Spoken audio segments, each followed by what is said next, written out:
Good evening दोस्तों, कैसे हैं सब लोग।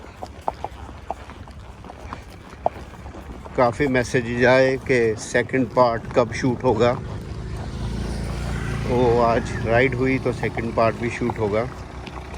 मगर सेकंड पार्ट में मैं अपनी जर्नी को आगे बढ़ाने से पहले कुछ बातें जो मैं पिछले वीडियो में बताना भूल गया उनको भी बताना चाहूँगा। जब आपको किसी चीज़ की पैशन होती है, अगर सच में पैशन है तो आप उस चीज़ में पूरा डूब जाते हो। किसी को घोड़ों का पैशन है, किसी को कारों का पैशन, बर्ड्स का, डॉग्स का, तो वो आदमी उस चीज़ में हर इंतहा तक जाना चाहता है, उसकी एक्सट्रीम तक जाना चाहता है, जानकारी में भी, और उसको उस शौक़ को भी बढ़ाता है पूरी तरह। तो जब मेरा शौक़ शुरू हुआ तो मुझे इंटरनेट का या कंप्यूटर का कोई भी आइडिया नहीं था। तो फिर मगर आदमी जानना चाहता है तो बुक्स भी कोई ज़्यादा अवेलेबल नहीं होती और बड़ी कॉस्टली होती है।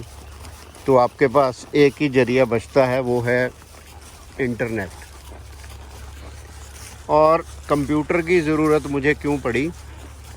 कंप्यूटर की ज़रूरत इसलिए पड़ी कि मेरे एक दोस्त हैं विजय शोरी, जो मेरे चाइल्डहुड फ्रेंड हैं और यूएसए में रहते हैं। तो वो आए इंडिया तो मुझे एक डिजिटल कैमरा दे गए जिसकी मेमोरी शायद 8 या 10 GB थी उस समय मेमोरी कार्ड। आज तो हम 256 और उससे भी बड़े मेमोरी कार्ड में जाते हैं। तो जब मेरे पास कैमरा आया, उससे फ़ोटोज़ क्लिक की हॉर्सेस की, तो आदमी उसको देखे कहाँ। तो उस वजह से मुझे एक कंप्यूटर लेना पड़ा, जो मेरे लिए बिल्कुल ही नई चीज़ थी, क्योंकि कोई आइडिया नहीं था कंप्यूटर क्या है, तो कैसे चलाते हैं। तो वो कैमरा आने से मुझे कंप्यूटर की भी नॉलेज आ गई, चला के उसको यूज़ करके कंप्यूटर को। और फिर मुद्दा ये है कि जब आप फ़ोटोज़ क्लिक करते हो तो उसको शेयर कहाँ करोगे, किसके साथ शेयर करोगे। तो आपको ज़रूरत पड़ती है इंटरनेट की। फिर इंटरनेट का कनेक्शन लिया गया। वो कंप्यूटर और इंटरनेट सब चीज़ें मैं अपनी दुकान पे वापरता था। तो एक टाइम आता है कि आदमी सारा दिन, मैं क्या करता था, पहले सर्च, किसी ने बताया कि ये गूगल होता है, इस पे आप सर्च कर सकते हो। तो उसमें आदमी सर्च करता है हॉर्स, उसमें कितनी फ़ोटोज़ निकलती हैं, तो आदमी बड़ा देखता रहता है उनको, सारा दिन सेव कर लेता है फ़ोटोज़ को। तो मैंने भी उस गूगल पे आलमोस्ट जितनी फ़ोटोज़ अवेलेबल थी वो मैं देखता रहता था। करीब कई महीने वो फ़ोटोज़ देखी, उनको सेव किया, उनको बार बार देखा। तो उससे आपको एक ज्ञान आता है कि एक घोड़ा कितना खूबसूरत नज़र आ रहा है, तो वो कैसे नज़र आता है। तो वो कुछ चीज़ें मैंने अपने फ़ोटोज़ भी इम्प्लीमेंट की, फ़ोटोज़ के ऊपर जो मैं फ़ोटोग्राफ्स क्लिक करता था।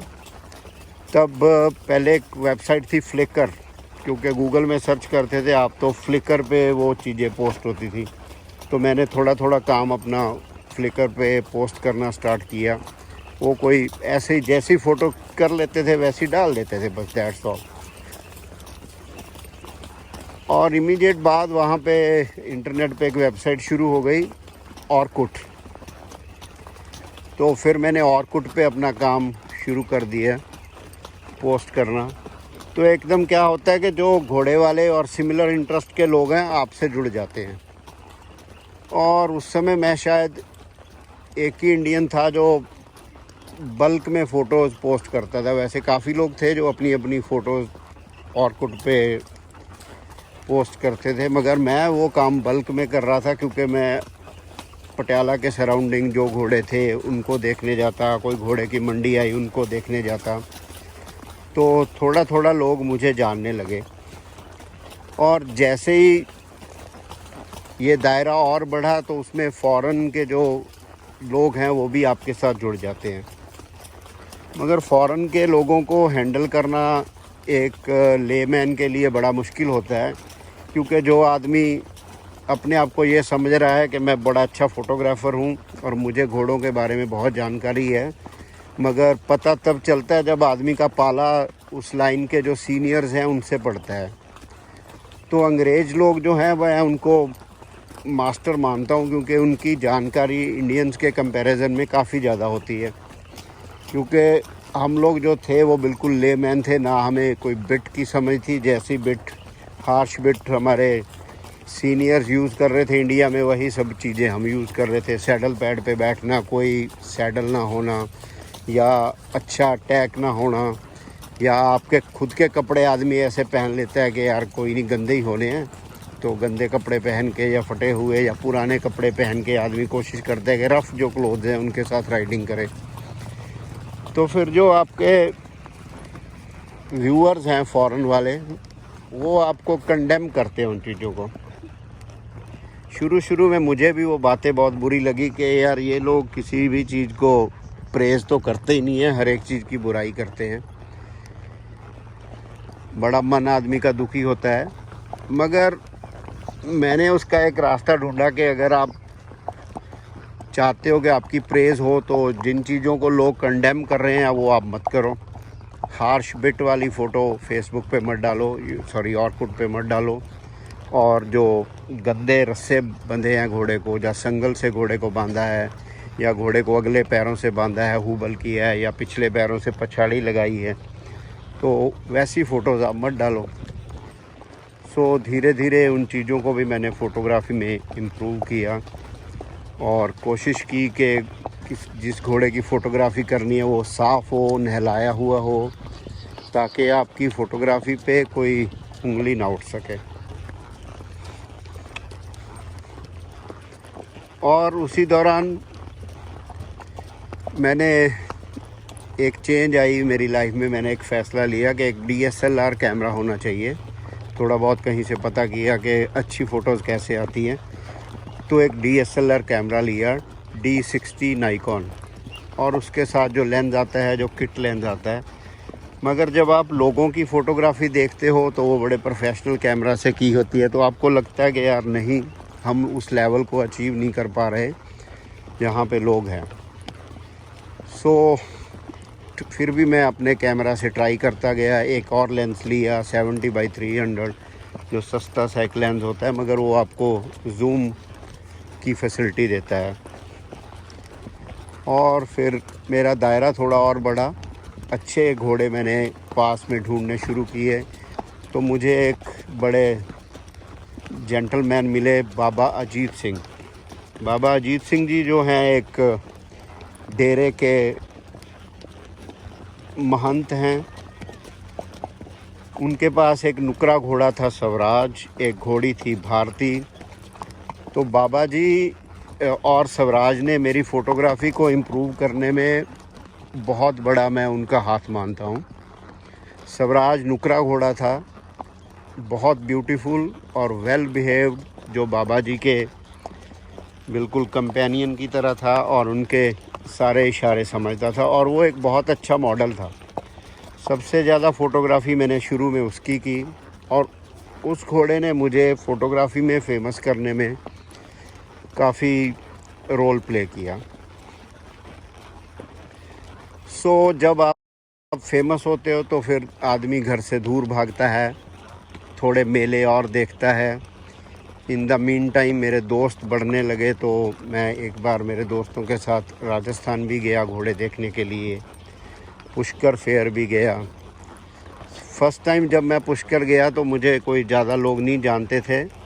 तो आप लोग इमेजिन कीजिए कि हम लोग पुष्कर गए, 3 घंटे में हमने पुष्कर में सब घोड़े देखे और बोर हो गए, क्योंकि मेरे साथ जो लोग थे उनको घोड़ों का शौक़ नहीं था। तो हम वापस जयपुर घूमने के लिए चले गए। तो आज हम पुष्कर जाते हैं तो वो घर जैसा लगता है, और एक हफ़्ता या 10 दिन हम पुष्कर रहते हैं।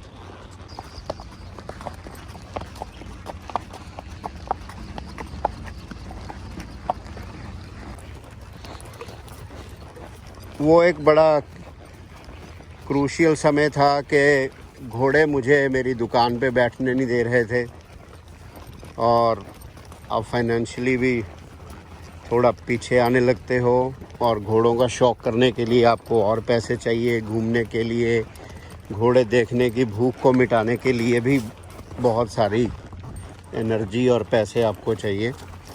मगर वो ऑरकुट के बाद फिर फेसबुक शायद उस समय शुरू हो गई थी, तो सर्कल और बड़ा हुआ, तो मुझे फ़ोटोग्राफ़ी के कुछ ऑफ़र्स आने लगे शुरू में, जो जिनसे मैंने फ़ोटोग्राफ़ी के चार्जेस लिए फ़ोटोग्राफ़ी के। और उस समय शायद मैं 10 या 15 हज़ार रुपये चार्ज करता था।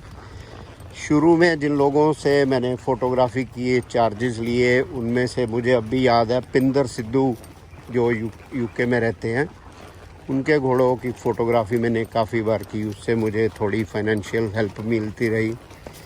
तो 2010 में आके मेरे मन में एक आइडिया आया कि कुछ पैसे कमाने का ज़रिया बनाया जाए इस फ़ोटोग्राफ़ी से। तो हमने कैलेंडर करने की सोची कि एक घोड़ों का कैलेंडर किया जाए। 2010 में हमने पहला मारवाड़ी स्टैलियन कैलेंडर किया, जिससे कुछ अच्छे पैसे की कमाई हुई।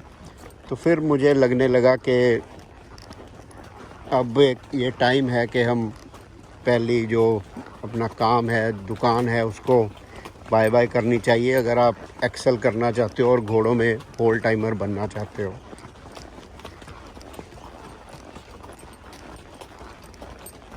चलिए जी, बाकी जो स्टोरी बची है वो नेक्स्ट पार्ट में कवर करेंगे, क्योंकि बहुत लंबा ये पीरियड है, तो इसमें सब चीज़ें मुझे एट ए टाइम याद भी नहीं आती हैं। जो छूट रही हैं उनको नेक्स्ट पार्ट में लेके आऊँगा। Thank you.